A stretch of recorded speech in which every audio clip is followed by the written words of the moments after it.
a story still dominating NFL headlines. And even though it doesn't directly concern the Seahawks, I think the Seahawks should maybe be involved in the conversation. Micah Parsons is not happy with the Cowboys. A couple days ago, he posted that he'd officially requested a trade from the Cowboys, submitting that request to Stephen Jones himself. He wants probably about $40 million per year, and the Cowboys seemingly aren't willing to pay it. Micah Parsons said as part of that trade request, or part of that statement that he made, that the Cowboys hadn't even negotiated with his agent. So it's kind of like bad blood between Micah Parsons and the Cowboys right now. Should the Seahawks deal for Micah Parsons? So, this has been an ongoing thing, right? A couple weeks ago, I told you and the listeners that there's no way Micah Parsons is not going to be a Dallas Cowboy come September when it's time to run out there. And I believe they open up the season Thursday Night Football. If I'm wrong, someone correct me, but I think it's a primetime game. So now as the weeks have progressed, you start to feel the tension between Micah Parsons and the Dallas Cowboys. And as the weeks have progressed, I'm starting to lean towards you got to make a run at Micah Parsons. Now, call me crazy if you want to. Who is the best GM in the game right now? Maybe Howie Roseman. Howie Roseman. And why is he the best GM in the game? Is because he's been able to, one, draft well. You look at their draft history, they've done a great job. Last year, you got Quinyon Mitchell and Cooper DeJean, who kind of headlined that. The year before, you got Jalen Carter, Nolan Smith, who headlines that. In 2021, you get Devontae Smith and Landon Dickerson, right? All you want are a few of these guys to contribute to your team. They've done exactly that. Guess what John Schneider has been able to do? Exactly that. Get guys to contribute. Last year, you get Byron Murphy. You got Tyrese Knight, A.J. Barner. All these guys have played. The year before that, you got Devin Witherspoon, JSN, who is now your number one guy. Derek Hall making noise at practice. Zach Charbonnet. Year before that, you got Charles Cross, Boye Mafe. Ken Walker's been up and down, but potential there. Kobe Bryant, Abraham Lucas, and Reek Woolen. John Schneider needs more love when it comes to drafting. But how do you take your team to the next level? You start making trades. This is what Roseman has done. All right, he acquired A.J. Brown for a first and a third-round pick. You get Darius Slay for a third and fifth. You acquire C.J. Gardner-Johnson. Then also you ship off Carson Wentz. You get a third-round pick. You send him to the Colts. It eventually turns into a first-round pick. You got to start willing and dealing. At this point, the Hawks still have their first-round picks for 26, 27, and 28. You know that it's going to take a first-round pick. People say, Bump, why would you give away a first-round pick? Because I don't anticipate the Seahawks picking 1 through 5, 1 through 10. They're going to be a team that's going to be around 17, 18, 19, 20. And, yes, it's a roll of the dice to give up your first-round picks. But if you're going after Micah Parsons, one of the best defensive players in the game, I'm starting to shift. I'm leaning towards Micah Parsons and saying, look, you can get this done. Now, the key into all this is, what is the offense going to look like? What is Sam Darnold going to look like? Here's a scenario. Say Sam Darnold just has an average season, 25 touchdowns, 10 interceptions, nothing too crazy. The offense is okay, but not great. But you got this young man, Milroe, who's been training all year and look like he might be ready to take over. What do the Philadelphia Eagles have? A mobile quarterback who can run the dang ball. If you can run the football with your quarterback, toss it up a few times, have a great defense, you look like the Philadelphia Eagles. So at this point right now, I'm saying, John, everybody upstairs, we're in VMAC right now. John, everybody upstairs, listen to me. You answer the phone, you make phone calls, you try everything you can to at least entertain getting Micah Parsons because he makes your defense better. Why did the Philadelphia Eagles win the Super Bowl last year? They ran the football, they played great defense, had a mobile quarterback who was nasty in the red zone.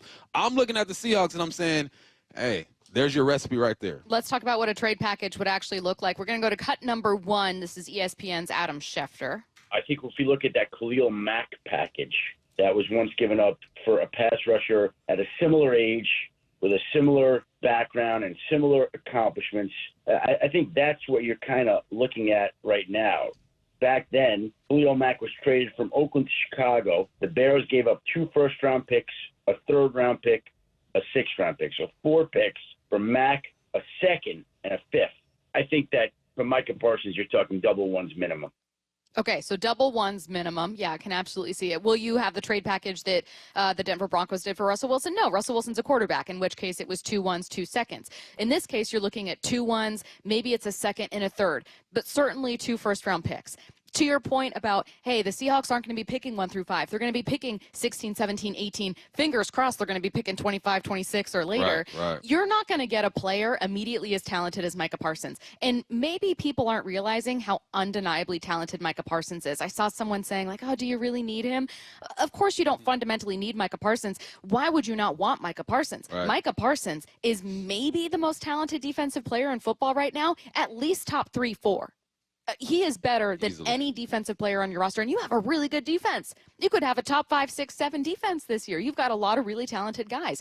He makes you that much better. You have not had a defense with that top-level talent since arguably, the Legion of Boom was here? 2017 was the final year that all of them were here. That's been a really long time. Yeah, it's been a while. And Chen is hurt right now. He's going to be back, right? I believe he's going to be back. Everything I'm hearing, he's going to be good to go.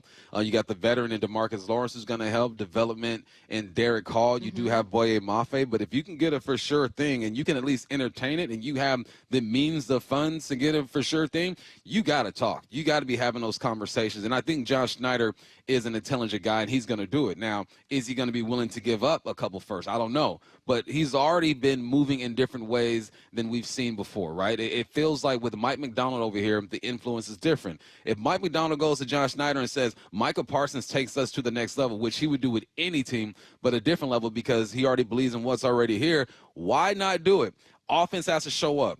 If Sam Darnold can be average, if you can run the football, control the clock, and sprinkle in your big plays, that's essentially what Philly did. When it was time to win ball games and Jalen Hurts needed to throw the football, he hit A.J. Brown for a big throw, hit Devontae Adams for a big throw. You do have JSN, you do have an older Cooper Kupp and an MVS, but I think they're capable of doing things to help this team be successful in this offense. The more that I look at this, the more I sit around and I listen to all the craziness coming out of the Cowboys camp with Jerry Jones and his son, the more I see Micah Parsons being frustrated, the more we make the connections between Dirty, who was Micah Parsons' coach over there with the Cowboys, and Micah Parsons even saying or mentioning Seattle at one point, the more I'm like, why not give this thing a look?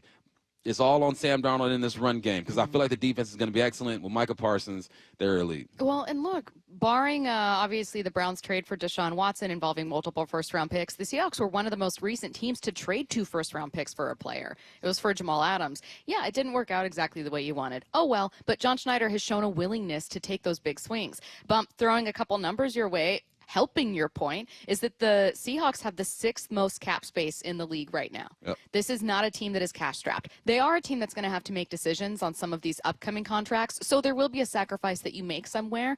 In your mind, would that sacrifice be worth it to get Micah Parsons? Yes, it would be worth it. There are no other Micah Parsons walking the earth as far as I know. Maybe he's a freshman out of college somewhere, but there's no Micah Parsons in the NFL right now walking this earth. He gets after the quarterback. He makes your team better. And here's one of the knocks that we hear about Micah Parsons, just his attitude, like he's a diva. And you and I were having this conversation before we got on air, and we're like, do we not remember the Legion of Boom?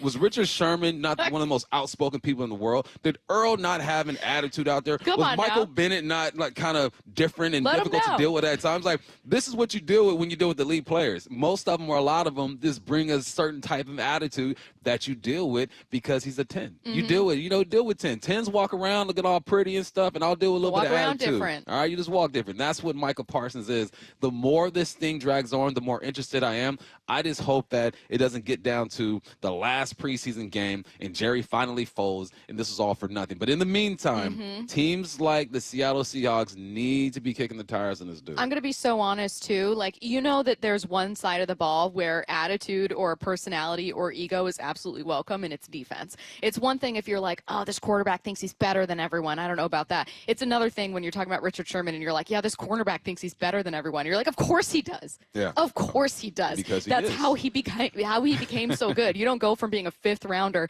to being one of the best cornerbacks because you think like, well, maybe I'll make that pick. You have to walk around thinking you're better than absolutely everyone else. You're the man. Micah Parsons is not, from everything we know from the outside, a toxic personality. He's just a big personality that's going to make himself known. He's going to disagree. He's going to have a voice on a defense. And frankly, maybe you're looking for that voice on this defense. Let's talk about the position itself. Bump, could you make an argument that whether it's Micah or whether it's someone else, this is an area of as close to need as you can get for a fairly complete defense? Yeah. Apparently I said Devontae Adams. I meant Smith. You guys know what I'm saying. But as far as a need, like there are guys on this team who I feel like can get it done. I think Boye Mafe is getting better. I believe he had, a few less sacks than he had last year. I'm looking at Derek Hall. I'm watching him do his thing. I feel like he can get it done.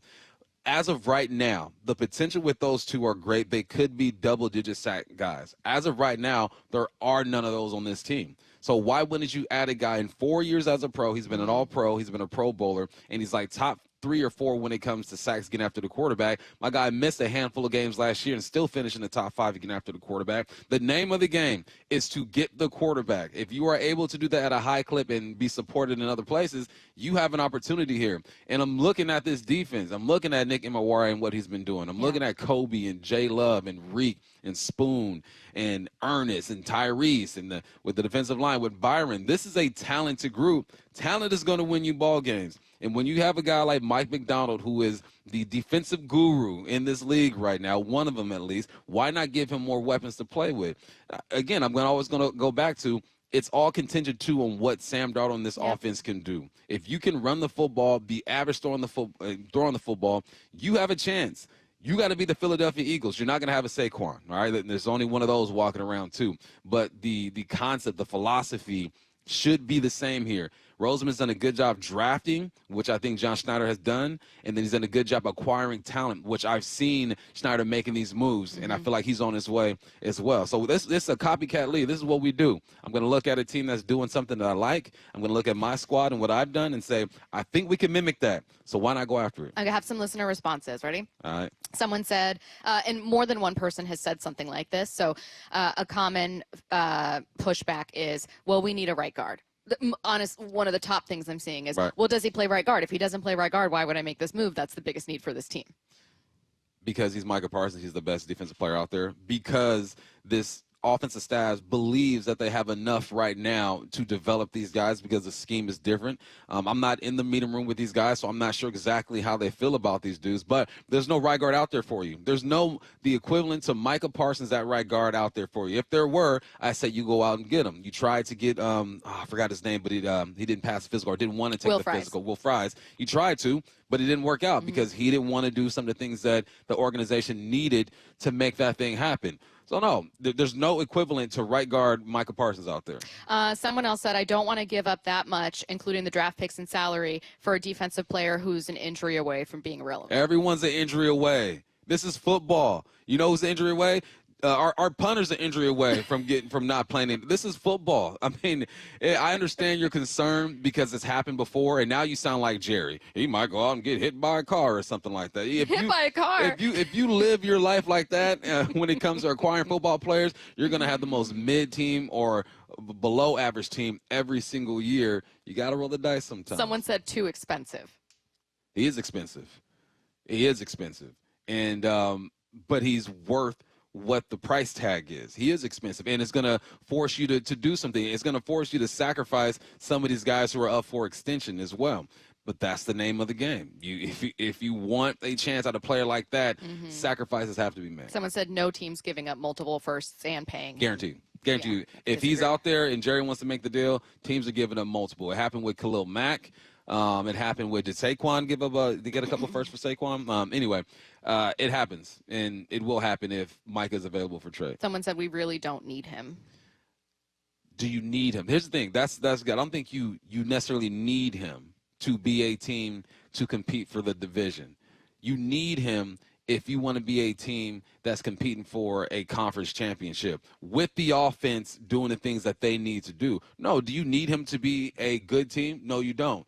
Do you want to be a good team, or do you want to be a team that legit every single week has a chance to win this ball game with the offense having their struggles from time to time, because I anticipate they're going to have that? No, you don't need him. He's a luxury item. Now, I don't think any team necessarily needs Micah Parsons. They want Micah Parsons because of what he can do to transform their defense. I'm going to throw in one final thing, and think of it as kind of like an exercise, a thought exercise, and whether or not you'd want to trade for Micah Parsons. I mentioned that the Seahawks have the 6th most cap space in all of football right now. Guess who has the 3rd most? Who that? The 49ers. Niner gang. Now, thought challenge. How would you feel if the 49ers did it? You'd be mad, right? I'd be heckin' You'd be mad. heated. I'd be You'd heckin' mad. All of a sudden, you can see why someone would need Micah Parsons. I'm sitting there looking at that house on my lawn and saying, man, I should have done my trim before them, because now their house is looking better than mine, and that's the trim that I wanted, and they done messed it up for me. All right.